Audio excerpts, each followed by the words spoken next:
Hello and welcome back to the Galactic Family Podcast, everyone. Today, we are honored to host a special guest from the Raëlian Movement, a unique philosophy that blends science, peace, and the belief that humanity was created by an advanced extraterrestrial civilization known as the Elohim. Get ready for a thought provoking conversation about cosmic origins, cloning, consciousness, and the future of human evolution. Oh my God, I can't even say that word. Evolution. We are glad and happy to welcome Jerry Barker, Raëlian Southeastern Guide, U.S. to the Galactic Family Podcast. How you doing, Jerry? I'm great. Thank you so much for having me on, Jay. It's a I'm pleasure. happy to have you on here, man. All Real right. happy. I'm glad we talked, and man, I don't think we could have got off the phone. No, it was wonderful. It was a beautiful conversation, and thank you so much for this contact. Really and truly, it was like meeting myself again, speaking to you. It's beautiful to see a brother of truth out there, and you're doing a wonderful thing, bringing this type of thing out to the public, and I praise you. Thank you so much. Well, thank you, sir, for what you do. You guide lost souls and mentor them, and that is just that's right in my heart, sir. Well, thank you. Yes. So let's start at the beginning. Who is Rael, and how did his encounter with the Elohim begin this movement?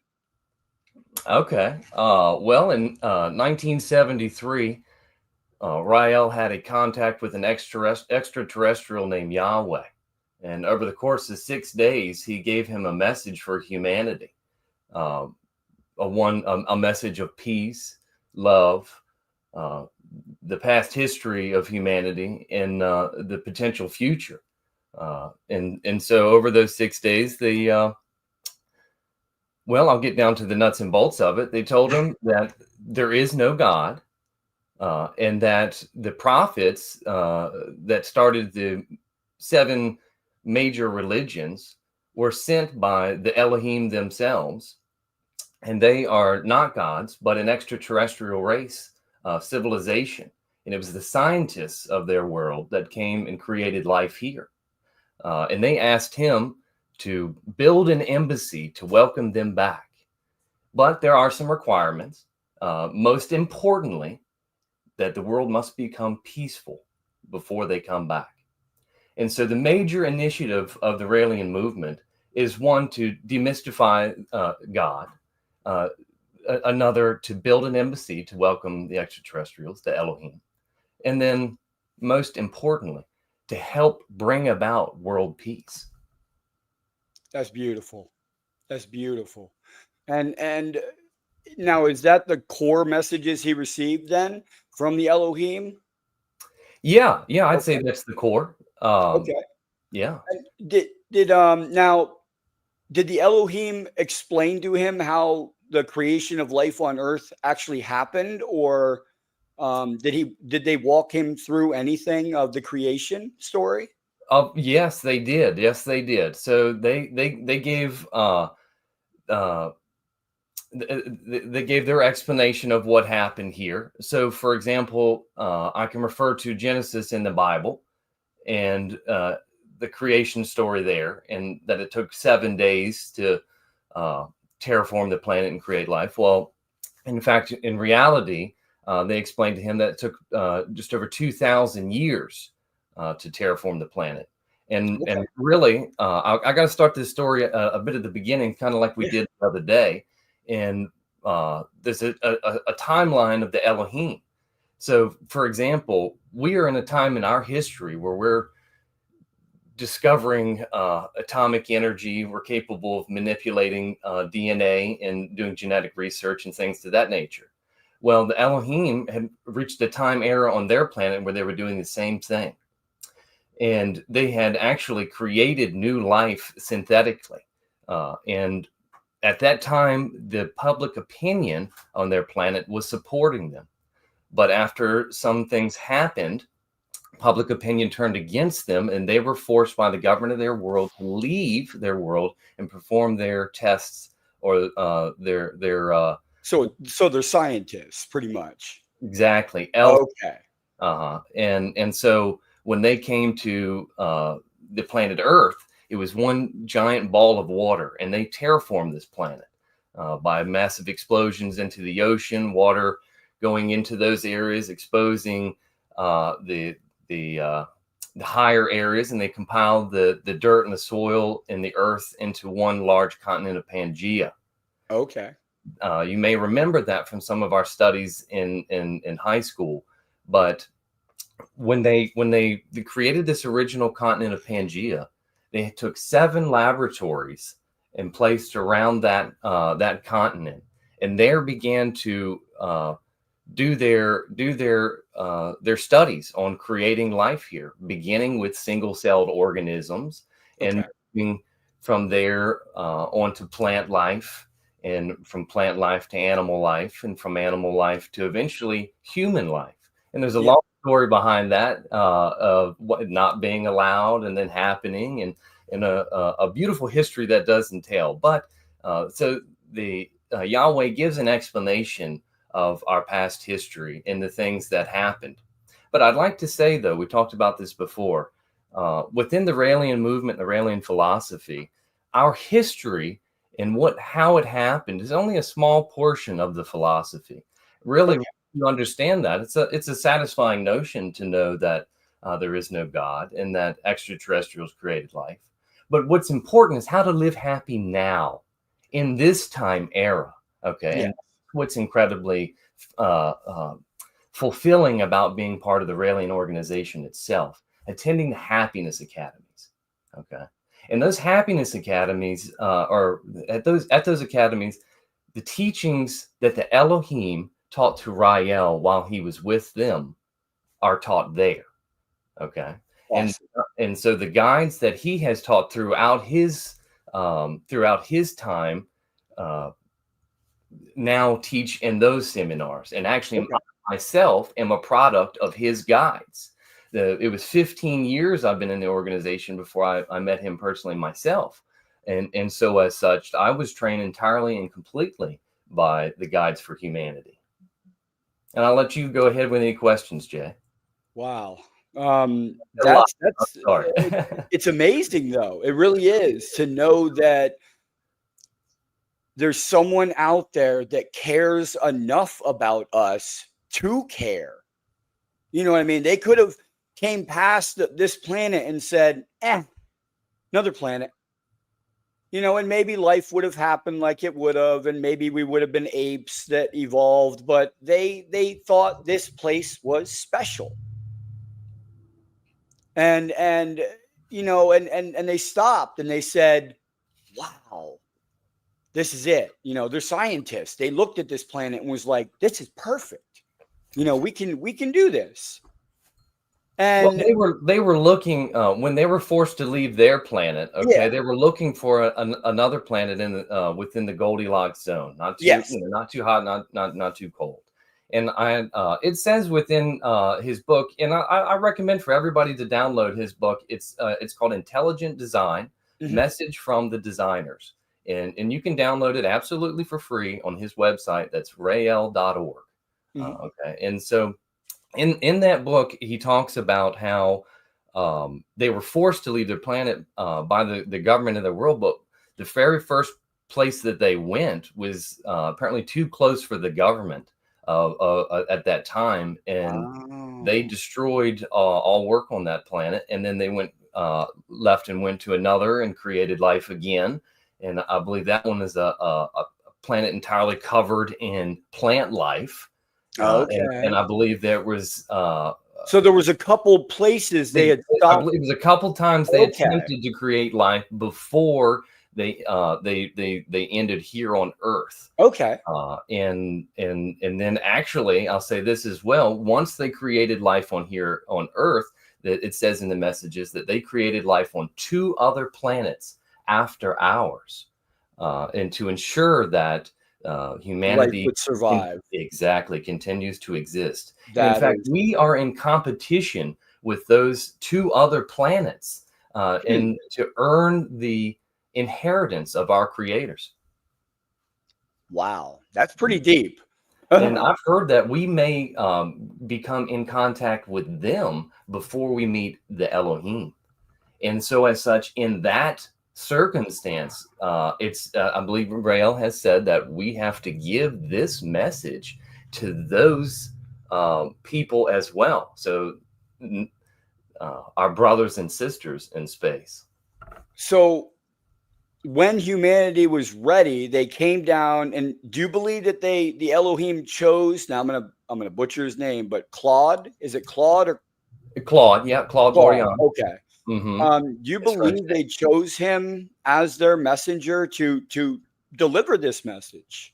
Actually, in his second book, which is after his contact in 1975, they explained to him that they actually created him synthetically as well, in the same way that Jesus, Moses, Elijah, and the other 40 other prophets that were created. So I believe, to my understanding, they synthesized the DNA of Yahweh in combination with Rael's mother, and she birthed a child that became Claude. Well, it makes sense, though. Look what we're doing now.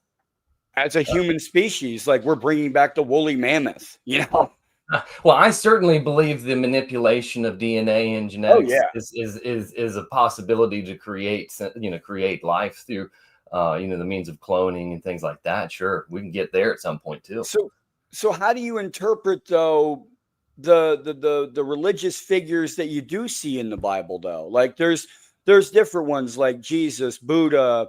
Are they all representations of like a series of people that were chosen at that time period? And to my understanding, the Elohim are educating humanity based on the level of technology and the vocabulary of that time era. So they would send, let's just take, for example, the time era of Jesus. Okay. They said they sent him there to spread their message. Okay. Yes. And then exactly how much time later, I'm not certain, but let's say 100 years later, they sent the prophet Muhammad through the exact same area, profiting the exact same message, just with a vocabulary updated to that particular time era. And so as such, as to my understanding still, that has happened repeatedly over and over and over again on through Joseph Smith onto the final prophet being Raël himself. So that's saying that they will send no more, and that Raël is the last. And his message is the same message that was said in the past, but with a vocabulary of 1973. Okay. And so even when we read the messages today in 2025, it's very easy to see the vocabulary of 1973 and the explanations that they were giving to him based on the vocabulary of that time era. And actually in 2025, we can elaborate further on some of the things that they were describing in their little, with, I don't want to say mystical terminology, but using terms like lasers and, terminology for science and what we would consider science fiction at that time. 73. So the message is constantly being updated by the level of technology on the planet at that time. And the intellect that we have too at that time, because the capability of understanding it. And so in 1973, there were many people whose brains were sufficiently capable of understanding it at that time. And even today, though 50 years later, there are brains that are not capable yet of understanding that piece of information. And you yourself have been through, I'm sure. I looked through some of your podcasts, brother. You've been through a lot of people, and so some of those people, like myself, I just 15 years ago became capable of understanding information like this. Prior to, I would say the terminology waking up, or maybe prior to discovering the messages, I was at a density that wasn't capable of recognizing information like we're talking about today. I wouldn't say waking up. I'd say you had an awakening. There you go. What good terminology. Thank you. Yeah. And so Some people are ready in 73, Okay. and some people are not ready in 2025. And that's evident by our news and things like that. We can see the murder and destruction that's going on, and the Palestinians.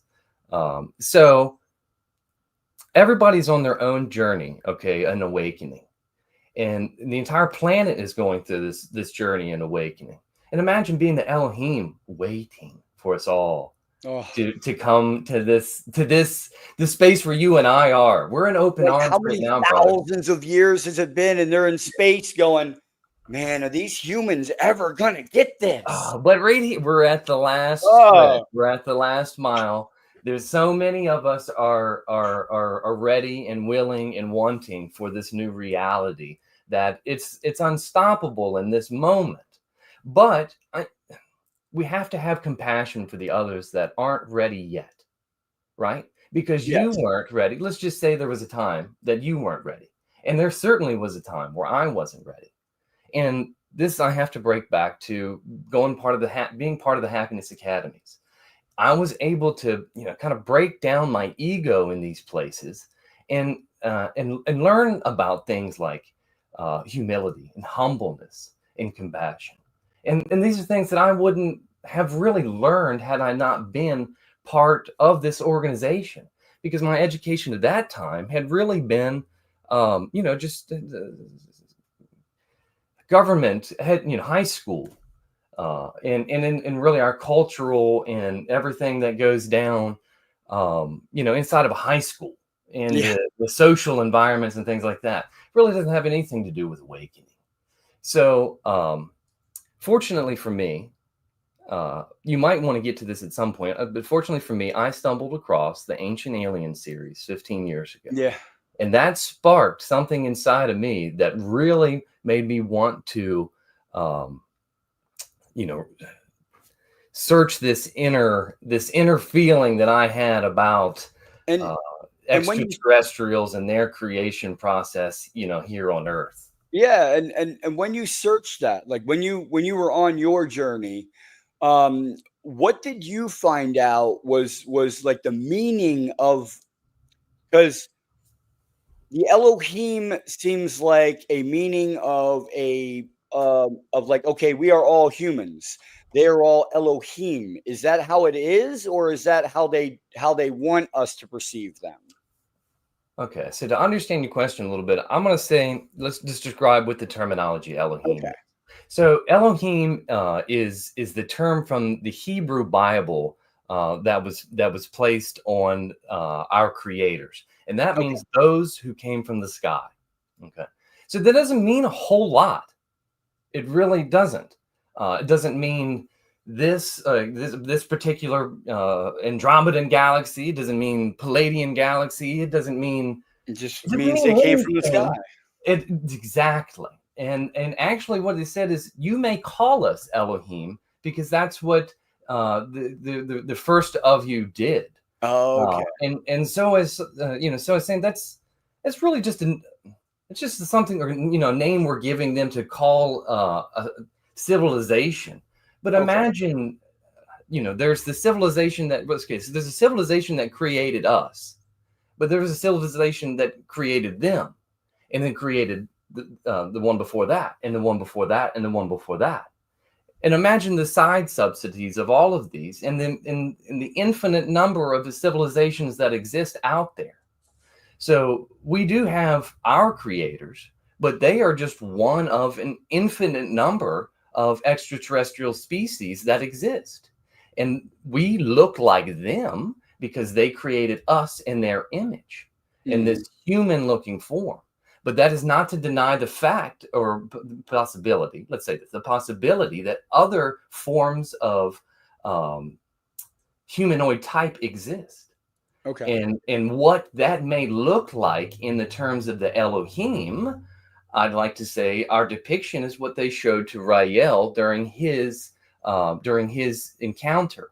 And they depicted to him Yahweh being a 3-foot man, looking Asian in features, and childlike and loving and kind. And And then when he got to their planet, he met some other Elohim that were in statutory smaller, but he also met on the planet of Eternals some humans, Jesus and Buddha, and Wow. I believe he had dinner with the 40 different prophets on one of the evenings that had been sent here. Yeah, it'd be fascinating to read the book for you, brother, because on his in 75, when he got to go to their planet, he experienced a wondrous wondrous evening with all their technology.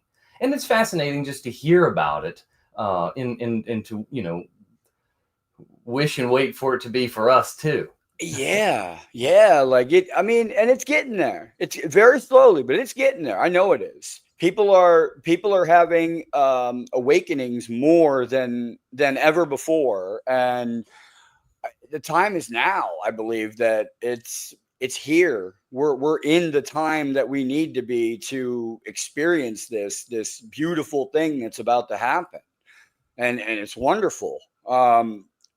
Now, the Raëlian view. Now, intelligent design versus Darwin. Is it? Yeah, that's a kind of, is it, are we intelligently designed by them and Darwinism is real to a point? So by the Raëlian philosophy, we were created by the Elohim. Yeah. And so I have to say this about Darwinism and evolution. Okay. Things are all based, and we talked about this the other day. These things are all based off of dating. So when they discover fossils and they begin to carbon date using the decay rate of carbon-14, I believe it is, they create a timeline of things of how it happened in our history. Okay. The first ape becoming caveman-like, or forgive me, I'm not really educated in these terminology. No, that's okay. Maybe from an ape to a caveman to a Neanderthal, okay, and say from that they say that it took maybe, I don't know the exact number. Say it took 100,000 years to go. Evolution. In the terminology of evolution. Then they say from the Neanderthal to the Homo sapien, what we are today is so many more hundreds of thousands of years, okay, within that evolutionary thing. And that's all based off of the decay rate of carbon-14. And Raël announced to us in 73 or 75 that decay rate of carbon-14 is not constant. So it is not possible to date things off of that. So I must say, all things based on Raël's point of view are dated incredibly wrong. And the variable that is in the decay rate of carbon-14 is atomic energy or nuclear exposure. So, for example, in the areas of Nevada where nuclear testing was done, if we had taken a sample of some of the stones in that area and test the decay rate of the carbon-14, it would say the half-life of that baby was millions of years old. But the Elohim would explain to us that, in fact, nothing is older here on the planet Earth from after their terraformation process beyond 22,000 years. Okay. So could it have been that the terraforming process itself and our method of using carbon dating is what's messing it up, because they used something to make the planet that was maybe radioactive to make the planet in the beginning. Well, and now that could be a possibility. Yeah. I mean, now that's why we date it. And we're nuclear. like, oh, we're millions of years old, but really we're not. We faked ourselves. Very possible. Let's just say they use nuclear energy to create the explosions in the massive area, massive explosions in the Earth for the water to rush into. And I'll mention that these are dictated in Mariana's Trench. You'll find these discoveries of these deep areas that the water was rushed into to expose the higher areas too. But yeah, say they use nuclear energy to do that, then that would make everything that that nuclear energy touched much older by the decay rate of carbon-14 than it actually was. But now that's not to say that how old the planet Earth is. Now we're not saying that the Earth did not exist before the Elohim discovered it. The Earth quite certainly existed before the Elohim discovered it. However, when they discovered it, it was a ball of water. Exactly. It was covered in water, and the Earth materials beneath the water, and they had to excavate into the ocean for the water to rush into to expose dry land. And those excavations they piled up to create Pangea. So, okay, now back to the evolution of data in people. So the whole idea behind the timeline of evolution is inaccurate. Now, there is a bit of an evolutionary process that happens within all things that are created after they're created. And I'll take, for example, the strawberry. Right. So we can take the strawberry. We know what it is today. It is nothing like what it originally was. This tiny little and everything else. Yeah, this little snake fruit berry type thing that existed hundreds of years ago. But through natural selection, and which is the same as GMO, except for over hundreds of years, we have a new strawberry now. And that is an evolutionary process within this shorter time frame, not the time frame of millions of years. And so as to say, to elaborate on the process of evolution, when the Elohim created the ape-like entity, they improved upon that, combining their DNA with that to create the first generation of human being. Well, and I'm going to call a Neanderthal in this moment because I don't know the exact terminology that was placed on them by scientists. But then you'll see that all of a sudden that entire civilization disappeared and a new civilization of people disappeared. Not disappeared, but became to be.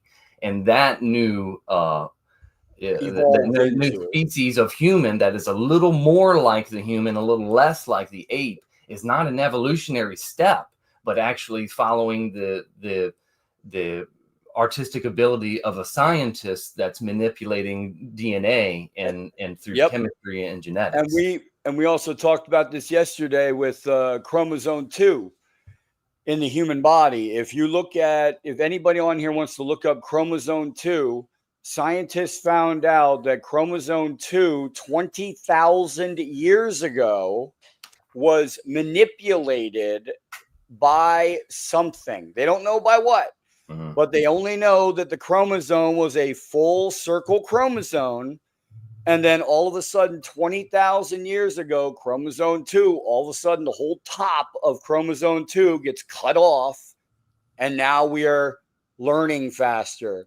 We have intellect. We have everything because of that, just that little slice. But if anybody wants to look it up, they're more than welcome. 20,000 years ago, chromosome 2 was genetically manipulated by something. Now, and they say it couldn't have been manipulated by natural causes. That's another thing they say. So that's another thing out there that definitely forces that fact in there that we had help along the way.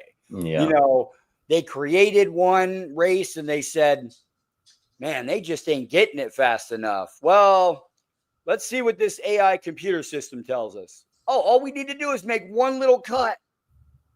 Boom. And then we're smarter. And we have intellect. And now we're growing more. That's what they wanted. They didn't want Planet of the Apes. I mean, maybe they did in the beginning, but eventually they said they need to be smarter. They need to, learn this stuff quicker because, like you said, there's 2 other planets out there that were colonized after us. They're our brothers and sisters too. So we should be trying to evolve as fast as we can to reach out to them. Oh, yeah. I think what you said there, I mean, that's beautiful. So you get to see all these perspectives, right? So I have the Raëlian perspective, Mhm. and that's a funnel, and you get to see all these large perspectives. But what that is to me, that's a testament to Raël, telling the truth. How would he know 50 years ago what you just discovered today about chromosome X?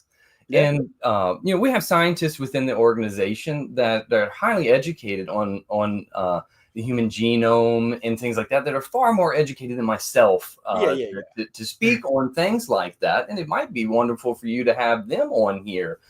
We have a wonderful scientist here on the East Coast whose name is Bedia Dodo, and she's I believe, a genetic scientist who's been working on. Don't let me say this improperly, removing the allergen from the peanut using genetic devices like the CRISPR. Yep. I The think pineal gland, pineal gland. No, the peanut, actual peanut, you put in peanut butter or so they're removing the allergen from the peanut. Oh, gotcha. With genetic manipulation. So, ooh. Raëlian, okay, so you may have misunderstood what I was saying there. Yeah, a little bit. I was I know recommending when, one of our Raëlian scientists to come on the podcast and talk yeah. Well, it's like stuff. everybody calls it. It might be called different, but it's like I've heard like commercials come on and say, decalcifying your pineal gland, and I was like, oh, well, that's like a peanut, like a pineal. That's what I thought maybe you meant. Oh, no. Okay, well, the pineal gland, that's another wonderful topic. But Yeah, not what I was mentioning in this so moment. that one, what so the scientist is they're finding out how to remove the outer layer of that to expose what to make to help learn more or grow. So the peanut, Okay, yeah. I don't know if you're aware that we're getting a little off subject, but No, that's okay. A lot of people are allergic to peanuts. It's a very dangerous thing in society right now. If you're allergic to peanuts, you can have some sort of allergic shock, and then you can die from. Yeah. And so, restaurants have to put things on their menus to say if they use peanuts or have peanuts in their product. Yeah. So it's an important thing for humanity right now to help with that. And one of the Raëlian scientists are using genetic manipulation to remove the allergen from the genetic code of the peanut. I got it now. With a device that, if I understand to be correctly, named CRISPR. Yes, you are exactly correct, and now I know exactly what you're talking about. That would be right. And she was a wonderful scientist. Could tell you all the sciencey things of that type of education. Yeah, I mean, I'm definitely gonna have to pick your brain after this and maybe get you and the scientist on. Hey, there we go. So with when it comes to now, are there parallels between Raëlian cosmology and ancient astronaut theories, like we were talking about? Is that exactly?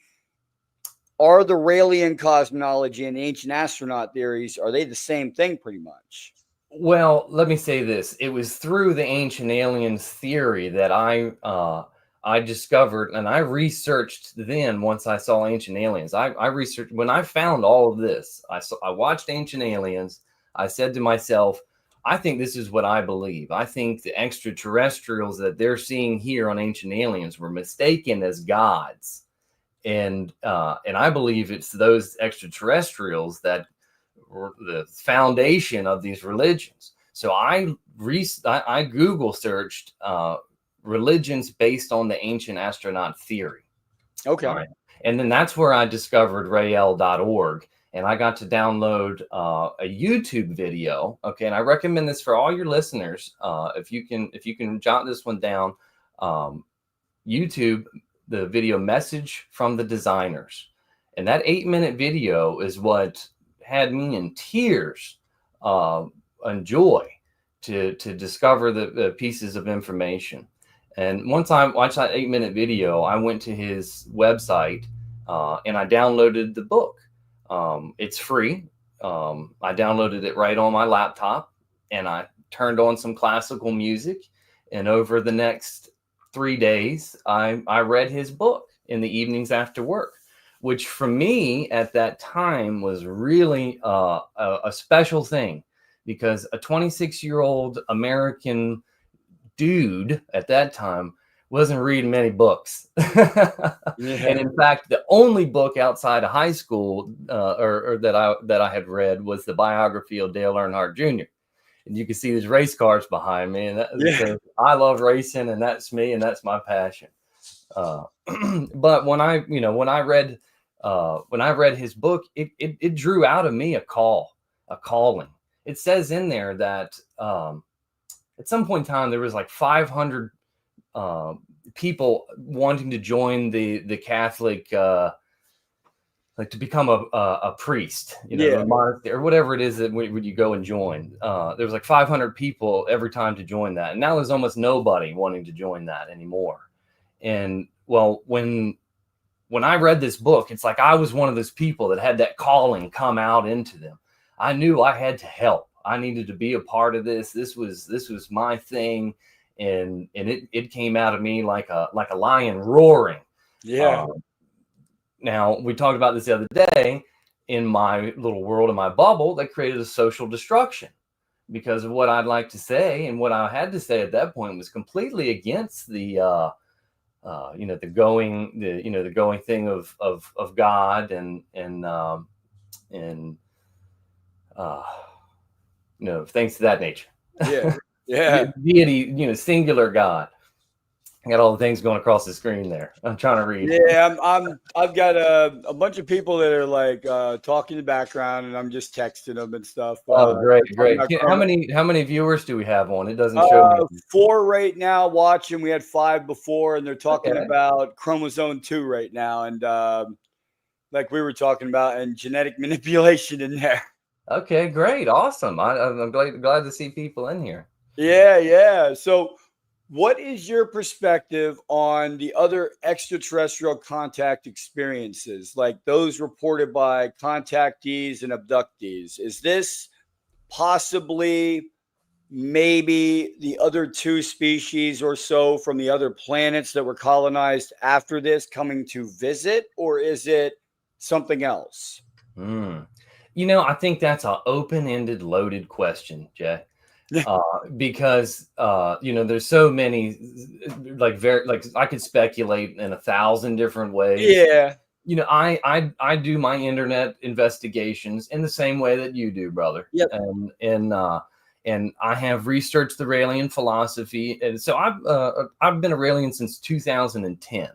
All right, and so I discovered this information. It began that awakening inside of me of wanting to know more. All right. So once I went through the Raëlian information and I felt satisfied with that, I continued to search deeper into the depths of the internet to try to find the details of things, because within Rael's book, Intelligent Design, it does tell you fascinating things about our history in our past. But, it's simply written. It's not highly detailed. All right. And there's a purpose behind that. But so me being the type of person that I am, I like to have details. I look for those things. And so as such, I've been to the depths and the corners and the cracks of the internet that you probably have been to as well. Yeah. And I hold personal opinions on what all of that stuff is that's happening. But per se, by the messages and by the Raëlian philosophy and the Raëlian movement, I don't have an explanation beyond that. Okay. No, that makes sense. Because there is a lot going on right now in the world, like a lot happening all at once, and that's and what it is and where it could be, from one range of it's actually our own government to like you said, our brothers and sisters in space. Yeah. So we could speculate, and I'd like to say this also, in my beginnings of my research and my wanting to be like know about things like this, I went into looking all the I got into all the UFO groups, right? Yep. I wanted to know about every UFO that's witnessed and everything that happens, and that's giving myself validation or verification that I'm doing the right thing. I'm following the right person. I'm committing social suicide for a good reason. All right. So in the beginning, I needed those things. Okay. After some time, and you lose some of that ego. Those things don't become so much important anymore to me. So I stopped researching things. All You know about what I mean? belief. Like you know all the different UFO contacts and all the different things, and all my friends send me stuff of all the coolest looking UFOs cruising around out there, and I don't care. I really don't. Like it's at this point, it's like I know that I don't need to see every vehicle that goes by the highway to know that the vehicles exist out there. Yeah. So It's like today. It's like we had the dark ages, so I say this is the awakening age. Yeah, for sure. I mean, this is the most important time in humanity's history, in my opinion.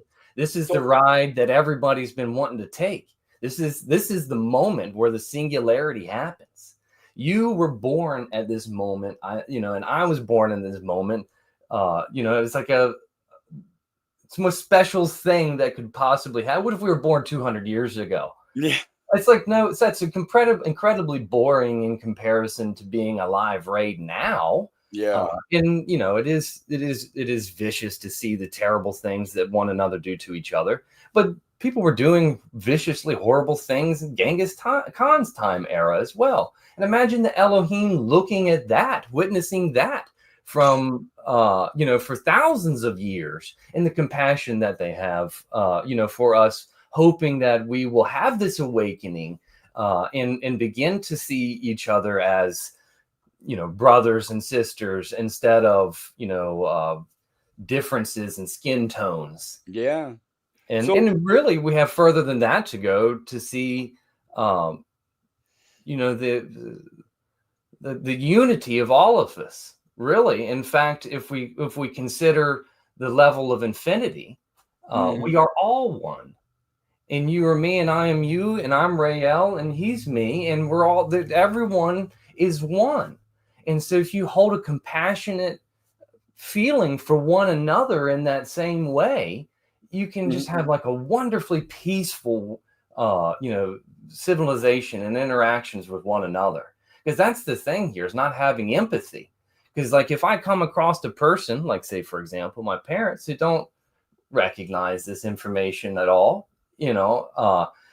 they might have even wanted to become violent at one moment to change my opinion, on the way that I think. And so I'm able to transcend those feelings and allow the ego to dissipate, right? And have compassion for my father and love him in the same way that I love myself. That's beautiful. That's beautiful, man. So now let's get into a touchy subject, which we talked about yesterday, but what are the Raëlian views on cloning and immortality? Well, the Yahweh expressed to Raël for humanity to do everything in our power to begin cloning or research into cloning. And I've got the book here. I will recommend. It's reversed, but this book here is called "Yes to Human Cloning." Well, it's okay on our screen. It's it look good there. Okay, so "Yes to Human Cloning." This is another one of the books that Raël wrote, and it's free online. You can buy the paperback version on Amazon. It's probably $20 or something like that. And don't attack me over the paper. Like people like to, we say it's all free, right? And then you go charge for a paperback version. Like, oh, it's not free. Well, Amazon charges for the book. Yeah. So anyways, he has a whole another book that he's written on this subject. So it is deep and it's in depth. And I recommend for all of your viewers to to take a look at that book and see it online and see the information for yourself. But we absolutely support cloning and the pursuit of genetic research in that way, because Yahweh explained to Raël that that is the biblical tree of life, and that is our way of freeing ourselves from sickness and effectively being able to live forever. Now, is that going to lead us to like? Now, is it the Raëlian's view then for artificial intelligence and synthetic intelligence, like to go that route, like for transfer, or is it no? just cloning?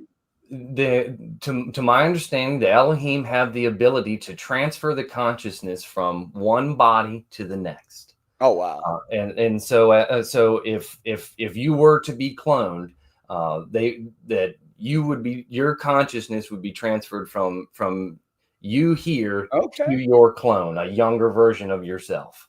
All right. And it would be you living again. Now, if we used their same exact equipment to create a clone, a version of you, a second J standing next to the original J, the second J would begin to become different from the original J, because the second J knows that he is just a copy of the original. All right. Okay. That would be weird. And I think we got into it before when yesterday when he was on a planet and they cloned himself in front of him and he was actually looking at himself. And I was like, that would be just, my brain would explode. That would be an experience. And just imagine the neuronal connections happening inside of his brain at that moment. Oh. So he's experienced something that we haven't in that way. Oh. So when it comes to how do they approach gender identity and equality then? Is it just everybody's equal down the line? Yeah. Man and woman in their society are completely equal. Okay. And in fact, I'd like to make a note on the level of femininity on their planet is incredibly high, and especially in comparison to our own planet. Raël said that when he visited their planet, that the men were as feminine as the most feminine woman on this planet. Yeah, and that the most feminine woman on this planet was a dinosaur in comparison to a woman on their planet. Oh, wow. Now, that's interesting. Yeah. That's really interesting. So part of the teachings that the Elohim taught to Raël were on femininity and basically about toxic masculinity and how, it's the testosterone driven male that has pushed society into this warmongering, type of civilization that we are. It's males that are at the top of all things, government, and not enough female quality. And so, as such, within the organization, we embrace the feminine quality. Okay. And fortunately for myself, growing up, I had a higher level of femininity into myself just naturally. And I mentioned to you before that even in high school, I was misconceived as gay just because I was, very feminine. And however, I'm not gay. I would love to be, or to be bi or not, but I am what I am, and that's okay. And what whoever is what they are is okay. Yeah. But the feminine quality is what I'm getting at, is what is wonderful. And we actually have workshops at our happiness academies to develop femininity. That's what I was just about to ask you next, was how does the Raëlian movement define happiness? Oh, wow. That's a really good question. That's the best question that we got here, brother. Okay. So all of the Raëlian movement, all of the Raëlian philosophy, knowing our history and our past, that is great. That's wonderful. It's satisfying in the moment. But how to live life happy now, in this moment, that's like in every moment from there on out, that is where the Raëlian philosophy really is strong. That's where it comes in. Okay. So Okay. in when Raël went to their planet on the second time, he got to learn directly from the prophets. He got to have meditation sessions. He got education directly from the Elohim. And that education is what he taught to his guides, and his guides now teach that at the Happiness Academies. Nice. And so the philosophy of let me say, what all do we teach at the academies? We teach so much. I'd have to really start I could just go with my experience, because every one of them are a little different. And every one that I went to, I learned little something different than the one before that. And if I had missed any of them, I'd be lacking, a little piece of myself that I have today. Well, you grew in each one different. Yeah, exactly. It grew in each one. And so they're not all the same, but there's an idea behind, each one. But at each one has a different set of guides that are teaching, and they each teach from their color. And some, so each experience is different. But I would like to talk about the Happiness Academies, because those are important. And I'm talking about my experience with them. All right. So my first experience was coming out of, American culture, 26 years old, just as pooty boy as it gets, knowing nothing about nothing, other than I had seen the ancient aliens, and I had the genetic opening inside of myself to absolutely have the need to learn this information. So I get there, and I see a scientist, Bridget Boislier, give a speech about epigenetics, and I'm such a rookie in any terminology of anything. I have no idea what the terminology epigenetics even means. I have to listen to half of the speech to even understand what the term meant. But so, for example, when my very first one, I learned about epigenetics and chemical exposure, and the chemical exposure that is driving the cancer epidemic behind our society today. All right, so that's place number one. I learned about avoiding, cancer. This is a Happiness Academy. So this is, so there's a lot of things you learn there. And I talked about the next thing that I learned there.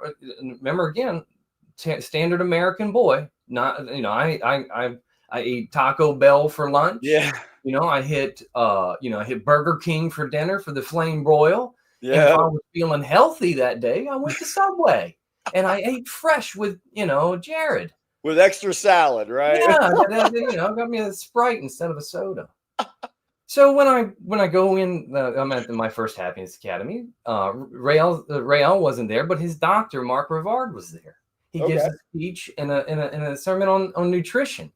He talks about what's healthy and what's not, and processed foods and sugars, and gives a recommendation. Nobody has to follow any diet whatsoever. You can be whatever you want in the Raëlian movement. Let me say this, and I'll say that to the ends of the earth. You can be whatever you want. There are no rules in that sense. It's about your own happiness. Whatever is happy for you is what is for you. Okay. But he gave a recommendation of his information at that time, which was red meat once a week, white meat 5 days a week, fast 1 day a week. And on the 6 days a week that you do eat, have 3 different colored fruits and 3 different colored vegetables, and you'll hit the nutritional varieties that the body needs. And then of what of those, you choose whatever makes you happy and the taste that you like. And at that time, that basic piece of information might seem so rudimentary and basic, but to a young man like myself coming out of American high school education, those things were not sit home deep enough leaving that building. And they hit home to me when I walked into the academy.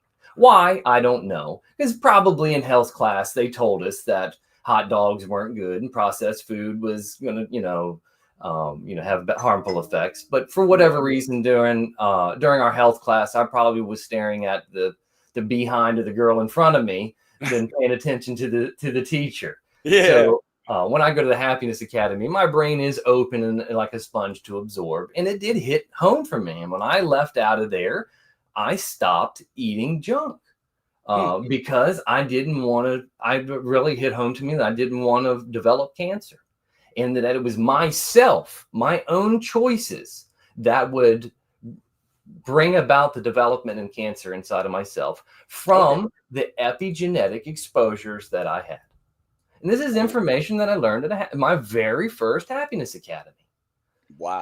And so, I learned more things there. Learned about breaking down my ego. We went, at that time, the national guide was Lara, and she was a wonderful performer, is a wonderful performer. And she created a little walkway type performance for us to go down like a trail. And through this trail was like a trail of humility and humbleness. And I didn't know those words as a 26-year-old young man.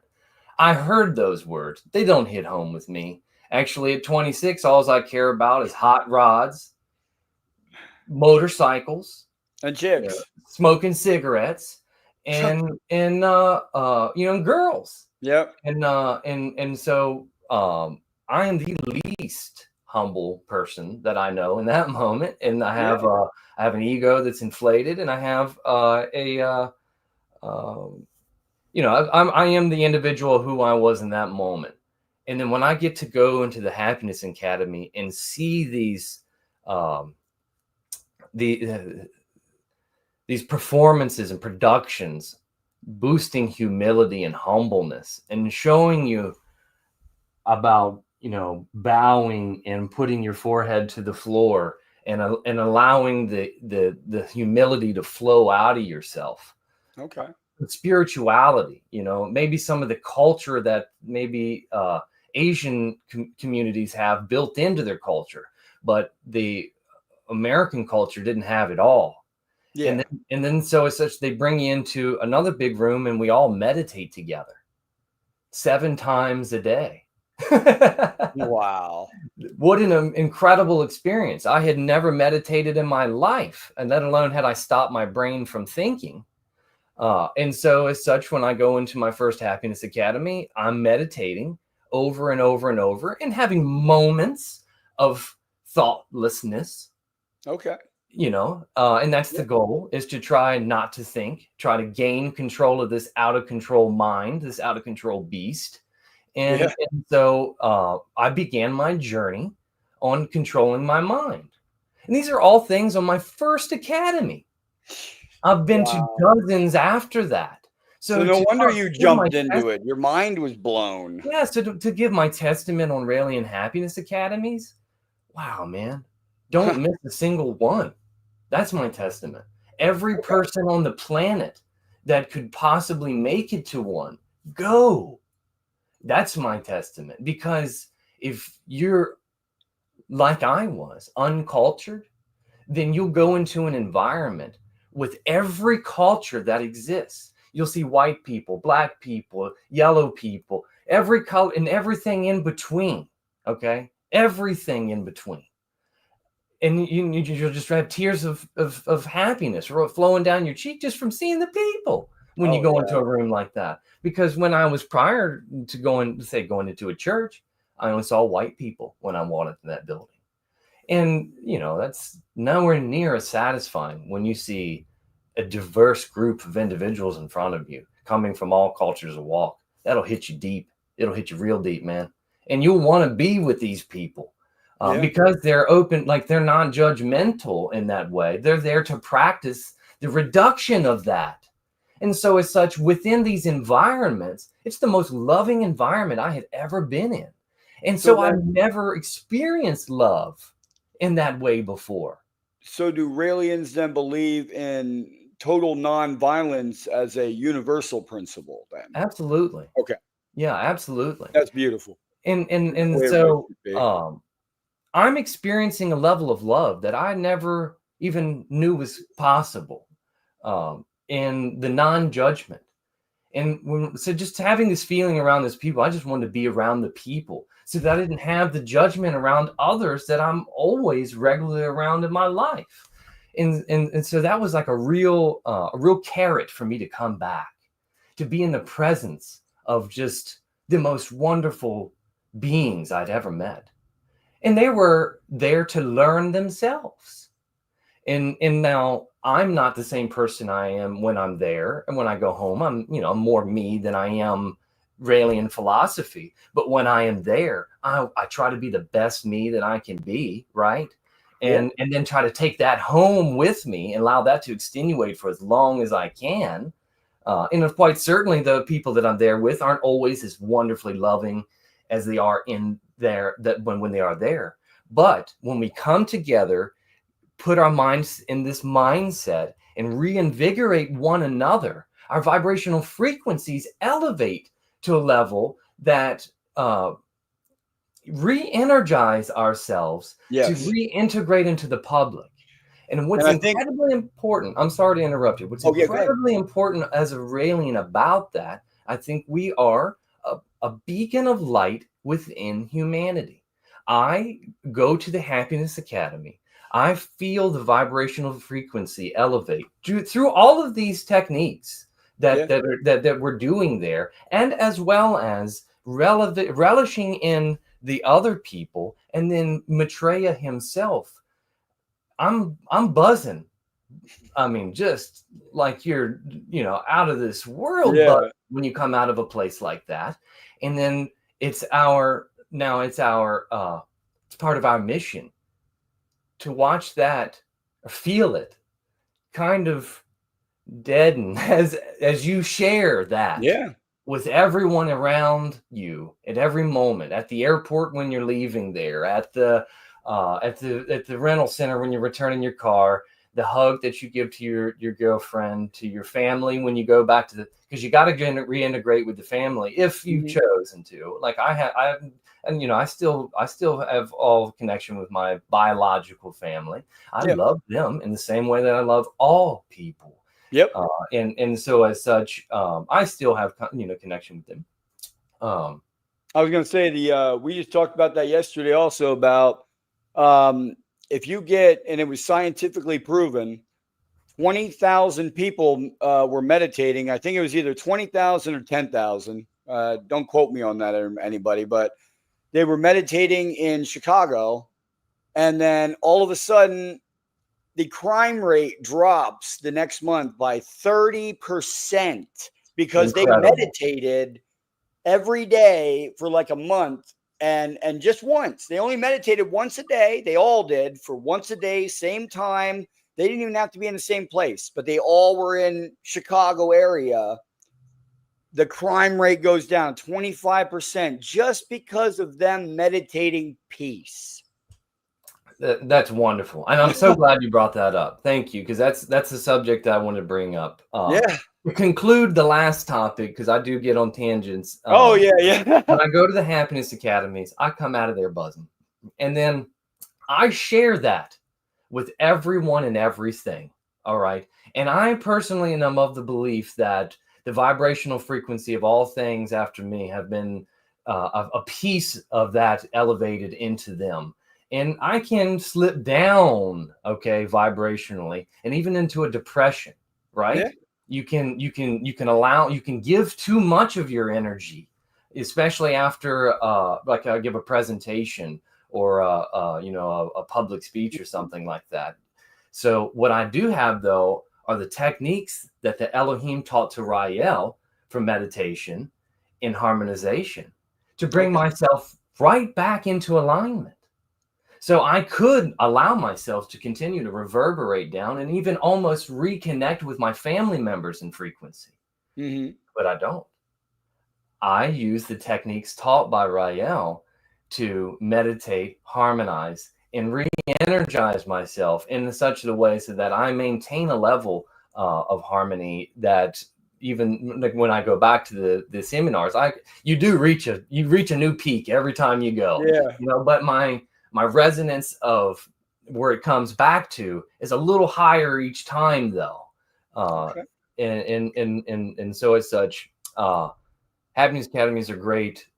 They increase our frequency, and even to the people that don't go to them. And until before it on to your next question, repeat that one again for me because I've talked myself past it. Nope, you're fine.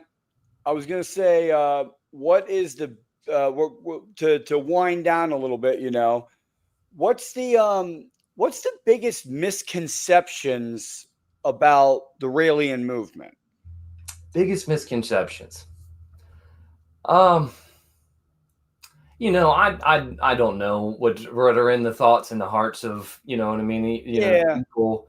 I know the tax that my family has put on me, you know what I mean? Like, I don't really know what others receive. And I don't really know what Raël himself personally receives. You know what I'm saying? Yeah. I know the attacks that people have brought onto me. Yeah. And those attacks are generally based off of something they read on the internet that was a fabrication, and a fabrication aimed at discrediting, Raël and his story and his mission. Yes. And so any number of those things are. I think we went over this yesterday. I think we went over this yesterday too. That everyone that's watching, don't believe everything you hear at face value, wherever you hear it from. Do your own diligence and your own research into the topic to make sure that you're getting the right information before you believe anything. Don't even believe me. Go do your own research. Don't believe, Jerry here. Let's do our own research. That's right. You are your best. Yes. You are your best source of information if you put yourself out to get the information. Mm-hmm. Now, I'll touch a little bit on that, Jay. The Netflix documentary, that's a huge thing, right? Okay, so that's something to talk about. I'll talk about how wonderful it is and was for our organization, how much publicity that we get. For it, the amount of views that we get for it. Okay. Yeah. And the quite certainly Raël knew that obviously beforehand that they were going to try to discredit him in some way. But, using the 48 laws of power, sometimes all news is good news. Let's say not sometimes. Actually, in fact, that is a law. And all news is good news. And as far as publicity goes and as far as increasing your view and public viewpoint, you can always turn hearts and minds. Mm-hmm. Now, the information that was negatively portrayed on the Raëlian movement is the same information that's been puked and lapped up and reverberated over and over and over without any real credibility, and without any actual justification, and without any actual criminal and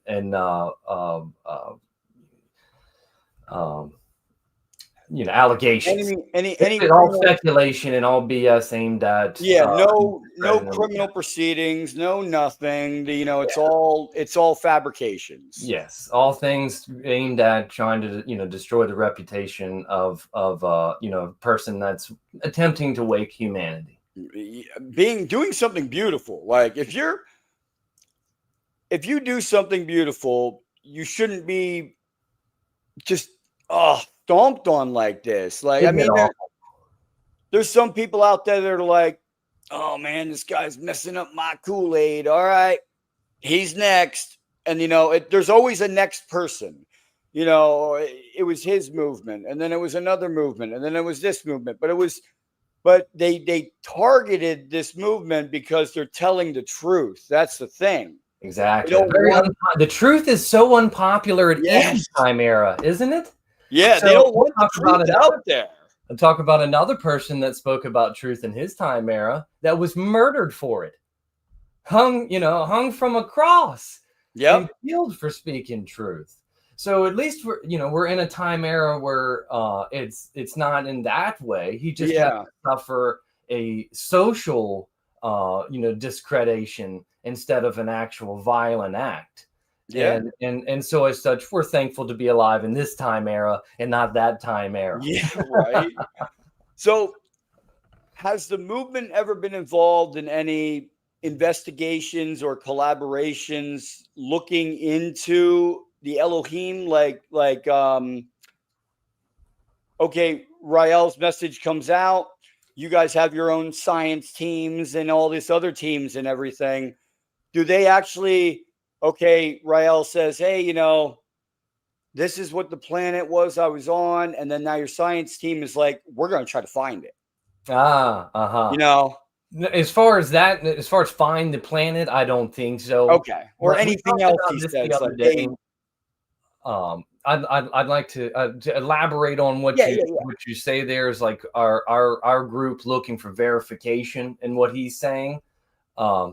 We find verification in the dozens of things that he mentioned in the 70s that weren't known about in that time that have come true today. Okay. As far as things like I mentioned to you yesterday or in today, the way we date things is completely inaccurate, right? Yes. And that he mentioned that in 73. Another thing that he mentioned was the speed of light is not constant either. And this was a very unpopular opinion in 73, especially considering the theory of relativity and things like that. Yeah. And so we know today that light is not constant throughout the universe. And now we have another notch on my man's belt here, that how could he possibly have known that? And forgive me, I don't know exactly how many things he said that have eventually come to be true, but it's been a lot. And when I say a lot, it's been enough to convince at least the members within the organization, like, wow, this is just too coincidental, right? There's too many coincidences for him to know this amount of stuff and for it to not be true. Now that's and he knows this stuff because it's being told to him, and of course he's going to spread the message of peace and love and understanding. But from my perspective, though, personally, Jay, I don't look for I'm not really looking for the verification anymore. Like I said in the beginning, I was looking for all the UFOs and trying to figure this and that. They just take you down a rabbit hole. Yeah, well, you can go down a ton of rabbit holes, but I truly believe that this information, is true in my intuition, right? So that's what's leading me is myself. And I mentioned this to you the other day. I'm not led by a man or an individual. I'm led by myself. I make my own choices, and Rael doesn't make my choices for me. And what he does is teach us to make our own choices. Yeah. And that if anything that he says doesn't resonate with you, there's no harm, no foul. Yeah.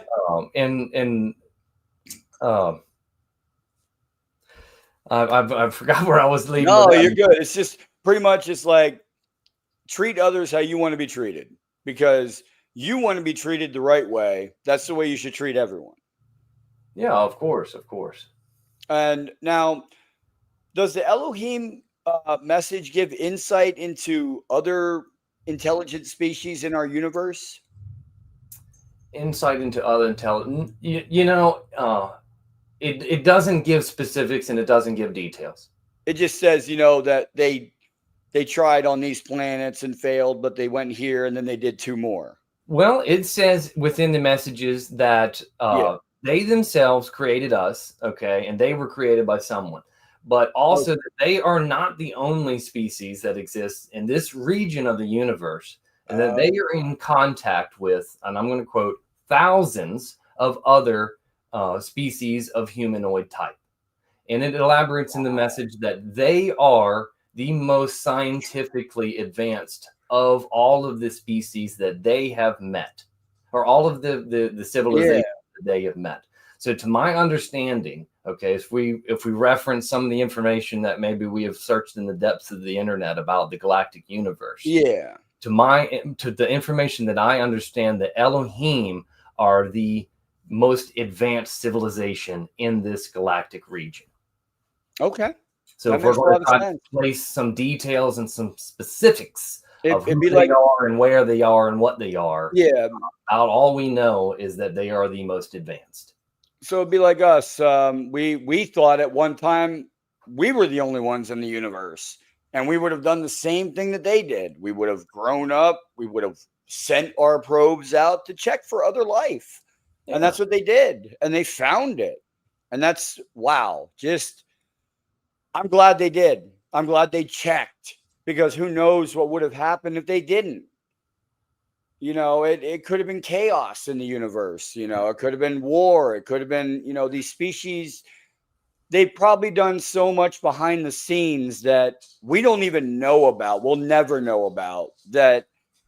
That is just incredibly important for our well-being in our upbringing, like us being here. Like, all right, so what advice would you give someone preparing for contact? Well, my best advice is build the embassy in your heart. Okay. All right. So that's what our ultimate goal is, right? To become peaceful and to welcome what we call our fathers from space. And then if we do that, if we become peaceful and we build the embassy and we welcome them, then we'll get to receive their inheritance, which is their 22,000 years in advance of technology of us. And so that's the ultimate goal. Now, how do we conduct peace do we call every person and pick up the phone, every single person, and then make that, you know what I mean? We talk to 8 billion people individually. Yeah. So what do? We ask you to don't try to change anybody. Don't try to go out and do this or that, or, change yourself. Yeah. So if you on your inside, begin to change your own heart and become peaceful in your own heart and break down your own ego, open your mind to new things, and allow that, expression to blossom and to form into the new humanity that will be egoless. Yeah. And won't fight one another for our minerals and resources. Beautiful. Beautiful. If you had 5 minutes with the United Nations, what would you say? 5 minutes. I would adamantly go in the pursuit of nuclear destruction of all nuclear weaponry. Okay. If I could convince every nation in the world to eliminate their nuclear weapons, then we have effectively eliminated the possibility for humanity to self-destruct. Okay. So no matter what, however much time it takes for us, like I said, 50 years we've had the Maitreya here with us. Yeah. Some people were ready in 73. Some people are not ready in 2025. Yeah. So that's what I have to say there, brother. Okay, no, that's beautiful. I would say the same thing.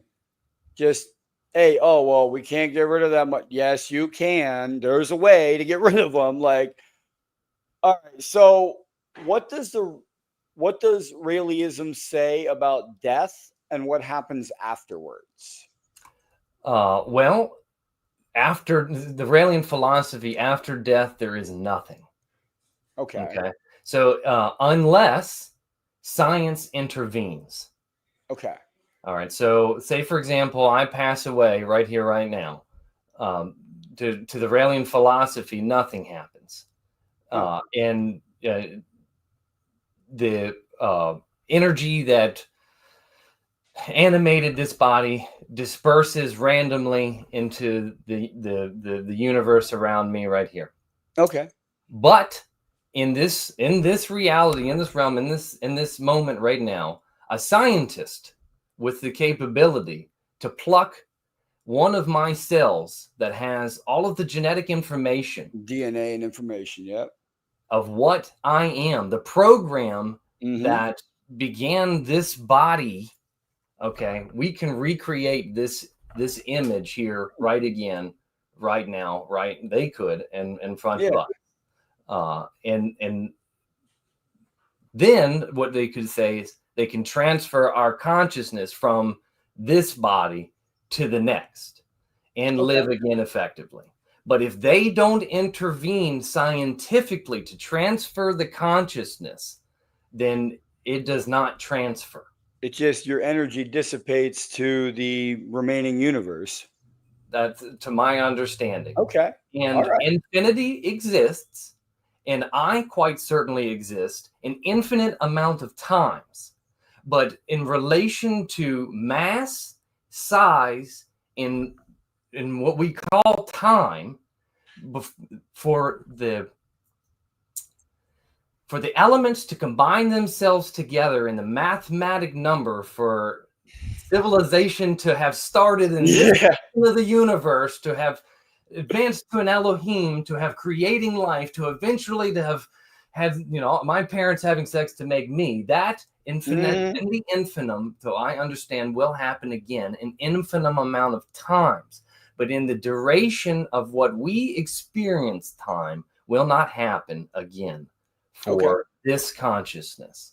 Yeah, I got you. All right. Okay. Unless the Elohim intervene and recreate me and transfer my consciousness to the clone. Exactly. But I'm hey, that's what I'm voting on. I had a conversation with my wife last night, and I was talking about, if it was a choice, if I made the conscious choice to learn and grow and come down here and get reincarnated on this planet, and the Elohim stuck me here and everything, man, they stuck me on the wrong planet. I want a redo, because I'm on the wrong planet. You guys put me on the wrong planet because I need to be on the peaceful one, not on this one right now. Yeah, well, I can see that idea comes from the methodology behind the Galactic Federation and in that idea. And the Elohim, they talk about reincarnation not for the individual, but for humanity, really more for like humanity as a whole, how I described it a moment ago. So it may be in the infinite universe that the experience of time and this duration between the infinity happening itself over and over again. Maybe that experience happens instantaneously, and it is like you describe. But I don't know. We don't know. I only have the experience from the Yahweh to Raël to go off of. Yes. And then of course that does resonate most with me. However, I'm not blind, and I have read more beyond that. And I'm aware of what the galactic, members that follow the Galactic Federation, believe in that sense. And I don't share any negative opinion. Okay. What do you hope? Last question, and then I'll show you 3 pictures, and then we'll call it here. Cool. What do you hope listeners will take away from our conversation here? Man, the most important thing is our world peace campaign. If you can't get behind anything, that Raël, he talks about, you can get behind our 1 Minute for Peace campaign. And anybody and everybody can resonate in whatever manifestation that you have in your mind. World peace is at the root source of that. Okay. So let's all come together and become peaceful. And I wish for everybody that's listening here to join us. It's tomorrow night, and we do it every Monday night. If you're on the East Coast, it's 8:55 p.m. Eastern time. And we have a Zoom room, and we all get together and meditate for world peace in 3 languages, in English, French, and in Spanish. And we do that every Monday. And it's www.1minuteforpeace.org. And I don't know if I have the whole word or just MIN. It's the letter, or excuse me, the number 1. Oh, there it is. Yep, I see it. MIN, the letter or the number 4, PEACE.org. 1M IN. IN 4 piece. Okay, I got it. Yeah, You. definitely. I'm gonna join in on us with that. And if you perfect tomorrow night, 8:55 Eastern time, and every Monday night, or every Monday we do that. And depending on the level of world violence that's going on, we increase that depending on what's happening worldwide. And it has come at a certain point that we did it every hour of every day. Oh, wow. So you can understand energy and the energy on the planet, and how close that we can come to annihilation through ego and masculinity. And in those moments, Raël can sense that, and he increases our world peace meditations to counteract the world violence. That makes sense. It's a beautiful thing, man. That is a beautiful thing. If you got any knives to throw at my man, catch that one. Okay? Yeah, try your hardest to throw back at peace. Like, yeah. Anybody? Crickets? No. Yeah. And there's a wonderful study that was done in the 80s that I just became recently aware of, and it was called the 100th monkey. It's when they taught one monkey on one side of the island to wash its food before it ate, and it taught its neighboring monkeys around it to wash its food before it ate. And actually, when they got from 99 to 100th monkey washing its food before it ate, monkeys on the other side of the island began to wash their food before they ate. Yep.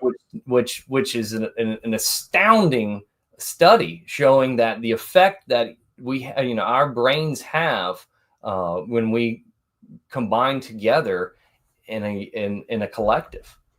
So let's get together Monday night and meditate for peace. That sounds wonderful to me, sir. So here's the 3 pictures I wanted to share with you. This is something I drew. Oh, wow. That's beautiful, brother. Thank you. This one you'll that's a lot. I'll have to screenshot that one, brother. I'll send it to you. Yeah. This is some beautiful information. A little bit beyond my education level, but I can see things that I have seen in other posts and things like that. That seems very interesting. And how we were talking about yesterday, how I believed I had a picture of an Elohim portal. Okay. Well, let me get to my screen here. Okay, I see it there. My, that's beautiful. And somebody's going bye-bye. Poetic. Like, I'm not even like we shot it off a cell phone October 30th, 2024, 1:15 in the morning, right outside of my parents' house. That's incredible. Yeah, overlooking the ocean. We took that, it was milliseconds apart. I had 3 photos. I have one, it's opening. I had the second one with the person coming up to it. And I had the third one with her actually in the portal. Wow. What an amazing thing to witness. And obviously that's for you, man. You know what I'm saying? Like that was an experience going on, like for something to go on inside of your brain and your mind. I'll tell you, like I did the other day, I've never seen anything. I've never seen a UFO. I've never seen a portal. I've never seen an extraterrestrial.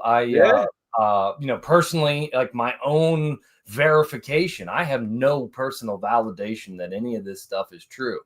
My sisters, every person that I know, as a matter of fact, has seen a UFO. And they all come to me, "Oh, Jerry, I saw a UFO. I was, I'm driving down the road. It comes over top of me. It hovered there, da, da, da, da, da. I felt these feelings of, joy. And and then others have taken, family members or friends have taken drugs, okay, like psychedelic drugs, and when they were in their psychedelic state, who they talked to told them that they need to you need to be with Jerry. Oh, wow. Yeah, these are friends of mine, doing psychedelic drugs, and the entities in the psychedelics told them to follow your friend, man.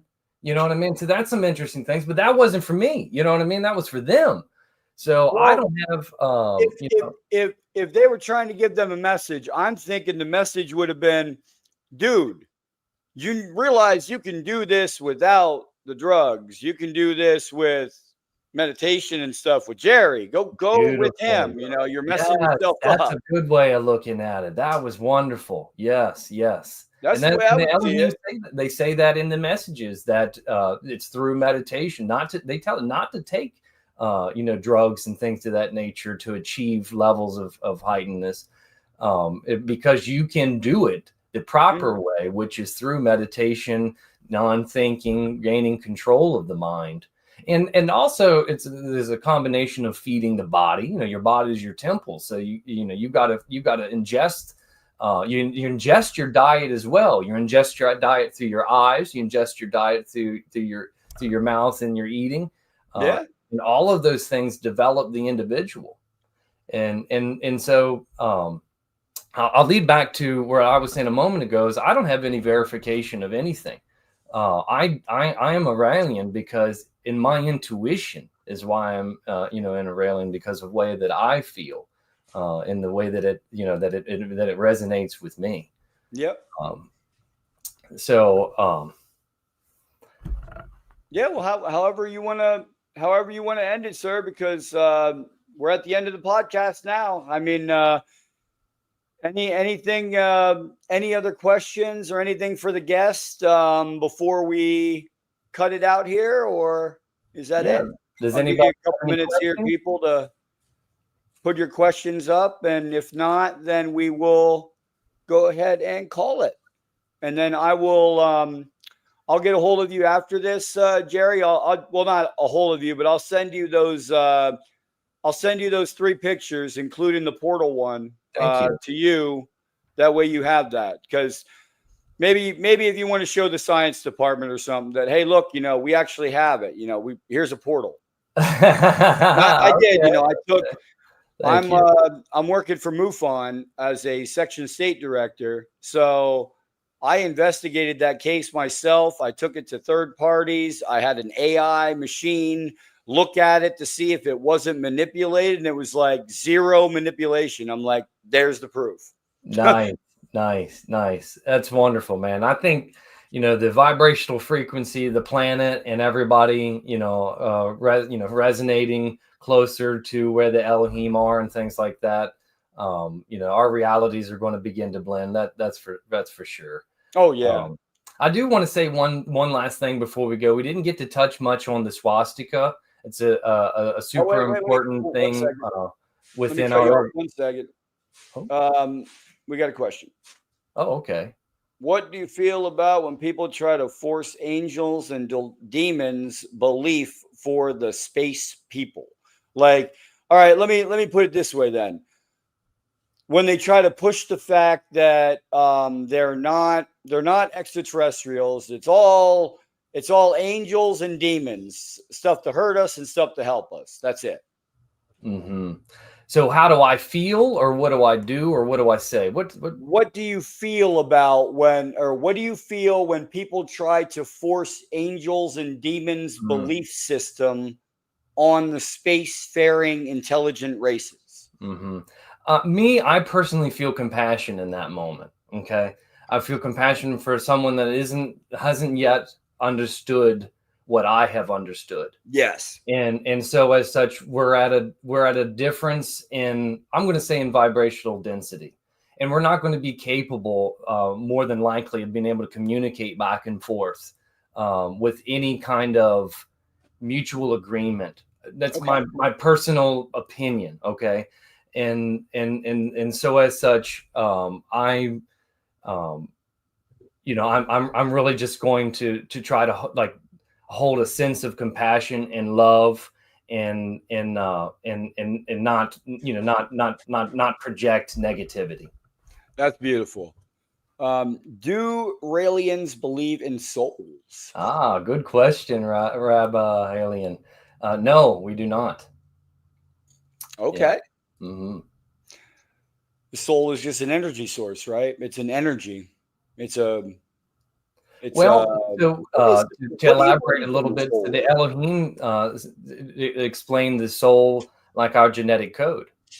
So the DNA and the genetic code is the effect of what we consider as what you would call the soul, because your genetic code is you.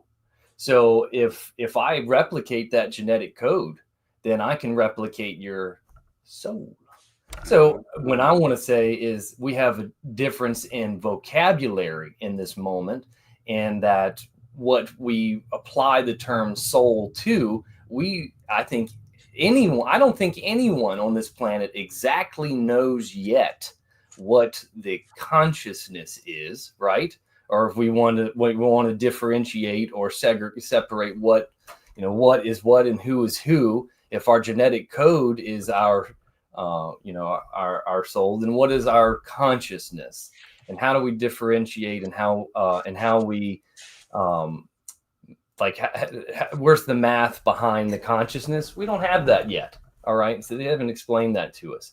So at this moment, I have to just go with what has been said and where my feelings go.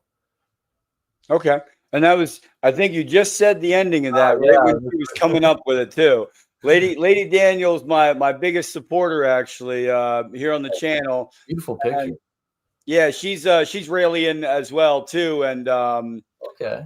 She actually got me hooked up with, Sullivan Raishon and, the embassy and everything and the movement. And okay. Yeah. It's just been it hasn't been a roller coaster. It's been a spaceship ride, like just kaboom. And we just exploded. And I'm like, and it was all about, because I'm not out there. I'm not out there asking you like, hey, what happened this, I'm not debating you on things. I'm letting you speak your truth. That's beautiful, brother. And that's the way, I run my podcast. I don't want, edgy questions or questions that make my guests uncomfortable, because that's not me.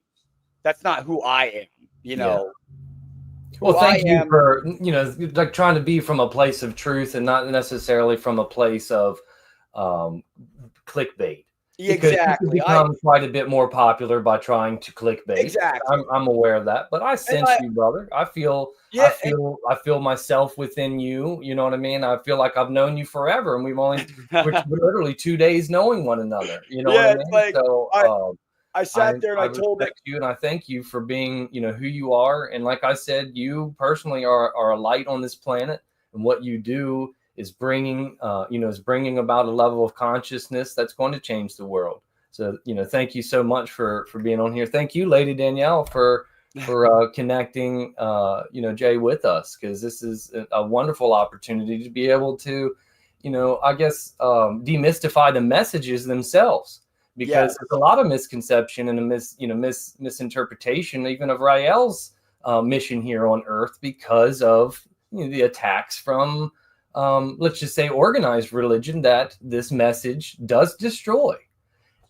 And I also have compassion in the sense for the people that attempt to destroy Rael and discredit him and myself, because I am a victim of these things, saying the same thing socially in my own my own little bubble. People try to bring up the stuff from the internet to discredit me and make me look bad. And in all truth, and I have sincere compassion for these people. And that was really, I went through a whole year last year that my ideology, the way I was living, was compassion.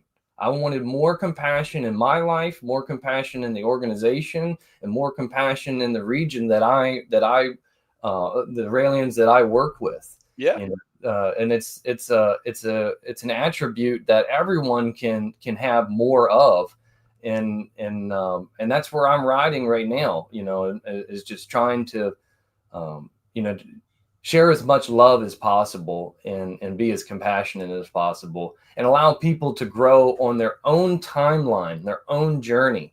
Because like I said, you can tell someone a piece of information, but whether or not they understand it, it might take 10 years for them to understand the same thing. If you had gave me Rael's messages at 16, I would have been incapable of understanding it in that moment. And I would have put that book down and I'd have sent it, I would have sent it to the side, just like any other book that was kind of interesting at that time of my life. But I wasn't emotionally ready for that, in my timeline. Yeah, that's true. So I can't have regret for the former me and the former and guilt for the things that I used to do, or the ways that I used to think.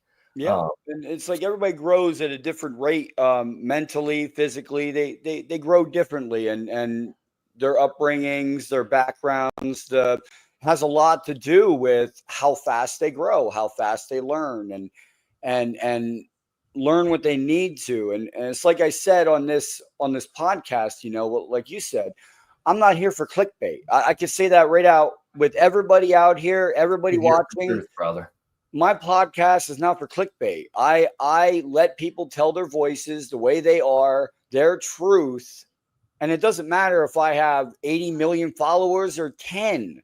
This podcast is not going anywhere regardless, because I'm retired from the Army and I don't need to worry about, paying my bills or paying this or that. All my bills are paid for, and this podcast is still happening. One subscriber or a million.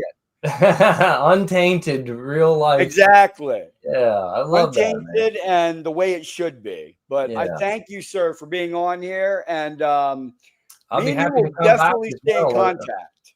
Pardon? I said we'll definitely stay in contact after this, because I'm thinking I want to become more involved in the movement now that talking to you. Wonderful. And like I said, we have even better, people in the organization that you could interview and have a good time, on the podcast as well, and just give some depth, because my perspective is really my perspective. I've been 15 years in the organization. And I gave a testimony to my, the first Happiness Academy that I went to. And, everybody's has their own perspective and their own timeline. And it'd be great to see a diverse, a diverse number of Raëlians on here. It's great that you've had, you said Sylvain Roshan on here. Oh, yeah. That's great. And it's an honor for me to be here, and thank you. So, it's probably be a good thing for me to enter an email that you'd like into our database to receive invitations to our events and publications and important information.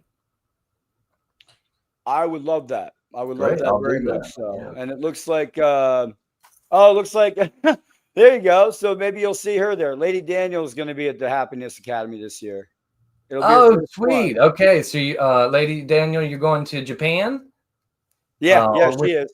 Japan. Okay, wonderful. I'll be there too this year. That's the one I'm going to go to. Yeah, me and her were talking about that and everything yesterday, and I said, "Yeah, I got a hold of Jerry and everything," and she's like, "Oh, that's awesome," and she was like, "I'm going to the Happiness Academy." I said, "Well, then you'll have to tell him hi for me when you get there." Oh, wonderful, Lady Danielle. Look me up on Facebook so I can know who you are.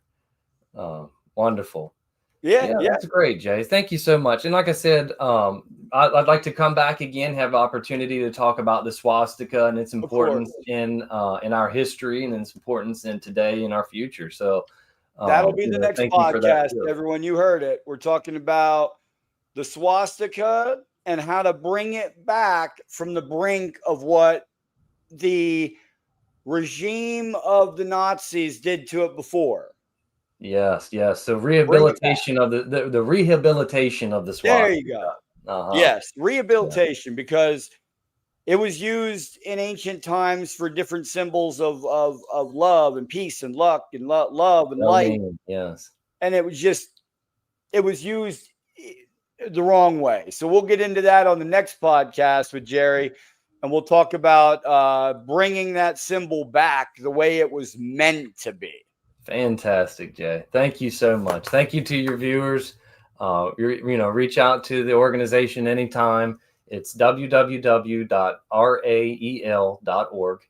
and we'd be happy to hear from you. All right, man. Thank you. And as always, Galactic Family, we love you. And everyone here is wonderful. Like I'm on top of the world right now. Meeting Jerry, experiencing, all that I've experienced in this world. It makes my spirit just blast light. And that's what it should. Everybody in here should look at themselves just today. Look at yourselves and say, what is one thing that I could do better to grow myself? And just do one thing today, everyone. And I'm going to do the same thing. And we'll come back next time and we'll say, what was that one thing you changed in your life that made things better for you? All right, everyone. Thank you for being here. Thank you for tuning in. And Jerry, love you, guy. We will stay in touch. And this has been an awesome, awesome podcast, guys. Thank you for being here.